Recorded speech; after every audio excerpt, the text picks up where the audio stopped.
Hi friends, இந்த வீடியோவில் whipping cream எப்படி பீட் பண்ணுறதுன்னு பார்க்கலாம்.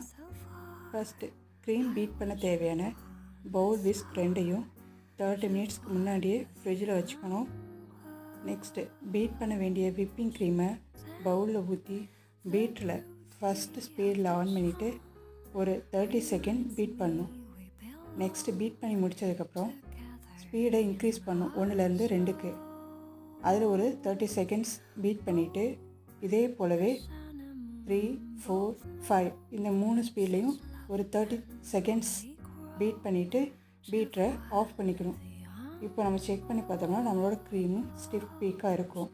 நான் இங்கே ஆஃப் கப் விப்பிங் க்ரீம் தான் யூஸ் பண்ணியிருக்கேன்.